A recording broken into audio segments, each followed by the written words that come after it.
Maintenant, je vais te montrer quelque chose. Va à ton Coran, Surat Al-Hajj, chapitre 22 du Coran. Chapitre 22. OK.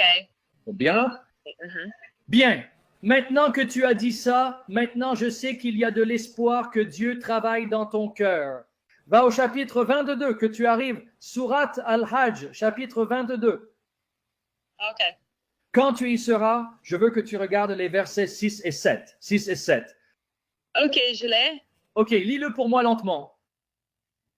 Il en est ainsi parce qu'Allah est la vérité, et c'est lui qui rend la vie aux morts, et c'est lui qui est omnipotent, et que l'heure arrivera, pas de doute à son sujet, et qu'Allah ressuscitera ceux qui sont dans les tombeaux. Ok, fais attention à ce que ton Coran a dit. Allah est la vérité, Al-Haq, il donne la vie aux morts, l'heure approche, pas de doute à ce sujet, où il les ressuscitera des tombes, n'est-ce pas? Oui. Je veux que tu écoutes attentivement. Le jour du jugement, Allah ressuscitera les morts des tombes. Il est la vérité qui donne la vie aux morts. Allah ressuscitera les morts de leur tombe. Pas une créature, pas Jibril, pas Muhammad. Allah alors ressuscite les morts de leur tombe. Il est la vérité et il donne la vie. Alors souviens-toi de cela, car maintenant, je vais te lire quelque chose de l'évangile de Jean. Je vais le lire pour toi, tu peux le noter. Jean 5, verset 21, fais attention car nous allons avec ça. Bien sûr. Jean 5, verset 21. Regarde ce qui va se passer ici.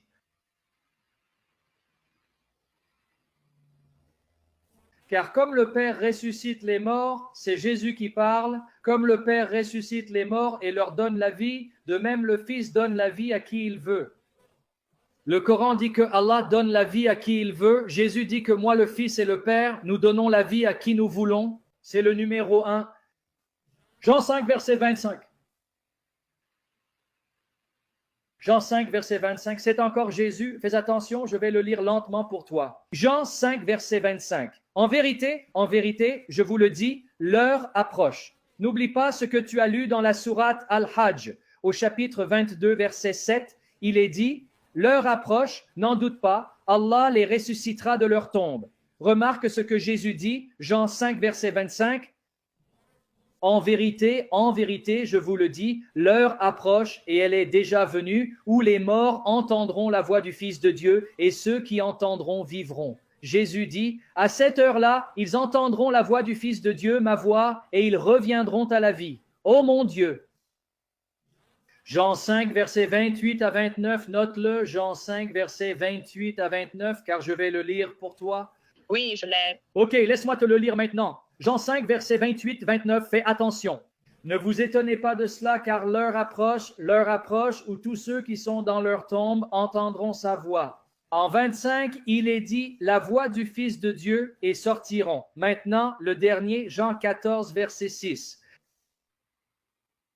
Regarde ce qui va se passer ici.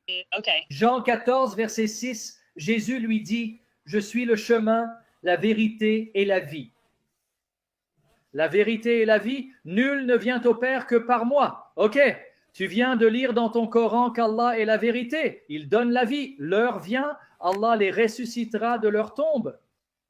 Jésus ici a dit, « Je suis le Fils de Dieu qui, comme le Père, donne la vie à qui je veux. Je suis la vérité et la vie et l'heure approche où ceux dans la tombe entendront ma voix, la voix du Fils de Dieu et vivront. » Pourquoi Jésus parle-t-il comme s'il était ton Dieu Allah?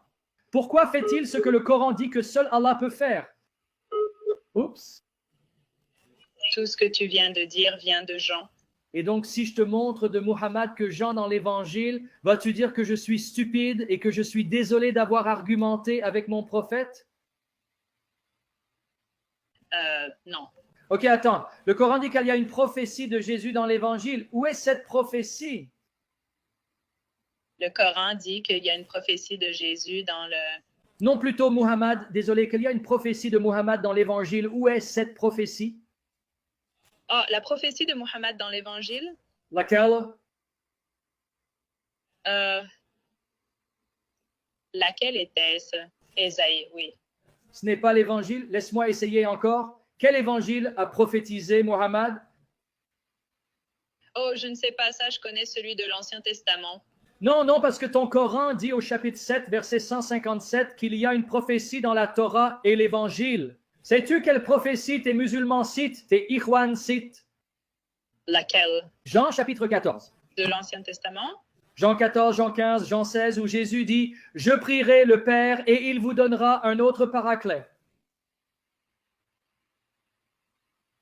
Et si tu as la version Hilali Khan du Coran, devine ce qu'ils mettent entre parenthèses. Si tu vas à 7, verset 157, as-tu Hilali Khan? Non. OK, puis je t'ai envoyé le lien. Parce que maintenant, tu vas embarrasser Muhammad, parce que vos érudits me disent que la prophétie de Muhammad est dans l'évangile de Jean, le même évangile que tu continues d'attaquer. Oh, mais c'est Jean. Oh, donc Jean est assez bon pour prouver que Muhammad a été prédit, mais quand Jean prouve que Jésus est Dieu, oh, mais c'est Jean. Jean a écrit ça. Tu vois à quel point tu sembles stupide quand tu argumentes de cette façon? Laisse-moi te montrer. Es-tu en train de dire que c'est ce que les érudits musulmans... Tous tes érudits disent ça. Même Ibn Ishaq dans Sirat Rasulallah, dois-je le citer? Voilà. Oui, mais les érudits musulmans peuvent dire ça. Ça ne veut pas dire que c'est un fait. Alors, où est la prophétie? Où est la prophétie de Muhammad dans l'Évangile? Tu te ridiculises, parce qu'au chapitre 7, verset 157, il est dit, il y a une prophétie de Muhammad dans l'Évangile qui est avec eux. Quel Évangile? Quelle prophétie? Ou le Coran est-il un mensonge? Je viens de te l'envoyer. Voilà. Hilali Khan. Qu'est-ce qu'il donne comme prophétie de Muhammad dans l'Injil? C'est dans Hilali Khan. Il est dit, laisse-moi le lire, ceux qui suivent le messager, le prophète, qui ne sait ni lire ni écrire, qu'ils trouvent écrit avec eux dans la Torah, Deutéronome 18, verset 15, et l'Injil, Évangile Jean 14, verset 16. Oh, mais attends, Hilali Khan. N'as-tu pas écouté ta sœur, ta Ukhti ici? C'est Jean. Pourquoi vas-tu à Jean? Tu vois? Quand vous, musulmans, parlez comme ça, vous vous ridiculisez et c'est pourquoi nous détestons Muhammad avec une telle passion. Parce que seul un démon méchant pourrait créer de telles personnes. Seul un faux prophète comme Muhammad pourrait créer des gens comme vous, incohérents, malhonnêtes et méchants. Donc Jean est bon. OK, donc... Pour montrer que Muhammad est prophétisé. Mais quand le même Jean montre que Jésus affirme être Dieu, oh, mais c'est Jean. C'est Jean. Qui se soucie de Jean? Tu es sûr? OK. Veux-tu que j'aille à Matthieu, Marc et Luc pour te montrer que Jésus fait ce que le Coran dit que seul Allah fait? Oui. Tu es sûr? Oui. OK. Allons au chapitre 89, versets 21 et 22 du Coran. Chapitre 89, versets 21 et 22 du Coran. OK? Allons-y. Je veux que tu lises pour moi. Chapitre 89, versets 21-22, tu le lis pour moi. OK. Peux-tu lire ça pour moi? OK. 89, verset 21 dit « Prenez garde quand la terre sera complètement pulvérisée. » Oui. Et 22 dit « Et ton Seigneur est venu, et les anges, rang après rang. » Alors, qui viendra le dernier jour quand la terre sera pulvérisée? Ton Seigneur. Et les anges, n'est-ce pas? Oui. Et si tu lis 23, c'est le jour du jugement. Que dit-il en 23? Et que ce jour-là, on amènera l'enfer. Ce jour-là, l'homme se rappellera. Mais à quoi lui servira de se souvenir? OK. Alors ne me dis pas, tu n'as pas à répondre à ça. Il est dit que ton Seigneur vient avec les anges ce jour-là. C'est le jour du jugement. OK. Maintenant, va à Surat Al-Baqarah, chapitre 2, verset 210. Surat Al-Baqarah, chapitre 2, verset 210. OK. Lis pour moi. Qui vient? 2, verset 210. Oui. Chapitre 2, verset... Dit Lis-le. « Qu'attendent-ils sinon qu'Allah leur vienne à l'ombre des nuées de même que les anges et que leur sort soit réglé? Et c'est à Allah que toute chose est ramenée. » Donc ça parle des Juifs qui attendent qu'Allah vienne à l'ombre des nuées avec les anges pour décider de l'affaire, c'est-à-dire le jour du jugement. Alors qui vient à l'ombre des nuées avec les anges? Allah. Tu es sûr, n'est-ce pas? C'est ce qu'il dit dans Baqarah. OK. Matthieu 16, verset 7. Les gars, je veux que vous entendiez. Le Coran dit qu'Allah vient avec les anges et il vient avec les ombres des nuées le jour du jugement. OK. Matthieu 16, verset 27. Voyons ce que Jésus a dit. Matthieu 16, verset 27. Lisons. Fais attention. Regarde ce qui va se passer ici. Tu as dit que tu ne veux pas de Jean. Laisse-moi te donner Matthieu, Marc et Luc. OK. Car le Fils de l'homme viendra dans la gloire de son Père avec ses anges et il rendra à chacun selon ses œuvres.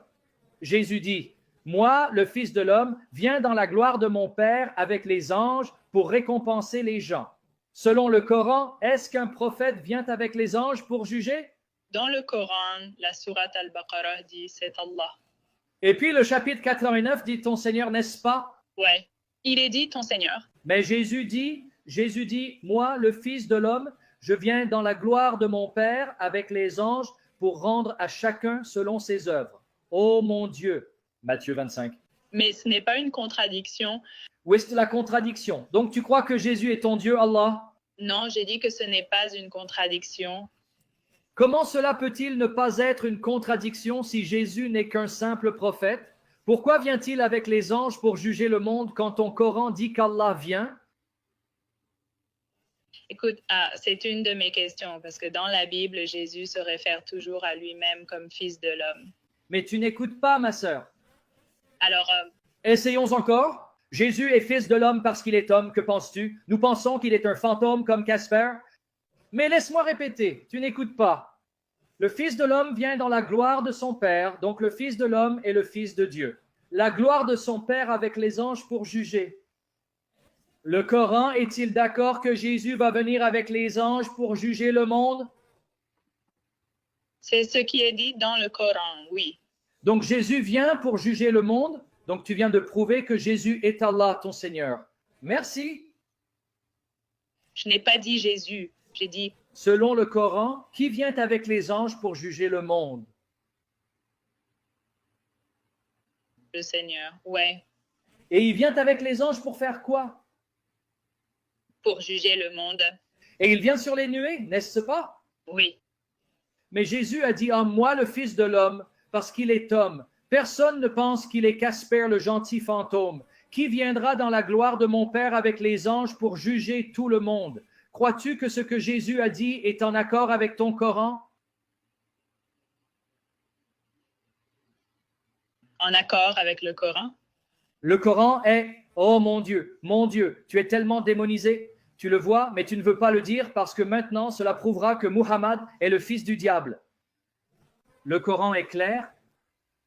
Allah, ton Seigneur, oui, vient pour juger avec les anges. Pas une créature, pas un Jibril, pas Muhammad, pas un prophète. Oui. Mais dans Matthieu, Jésus dit, moi le Fils de l'homme, je viendrai dans la gloire de mon Père avec les anges et je jugerai le monde et rendra à chacun selon ses œuvres. Selon le Coran, Jésus revendique ce que seul Allah fait.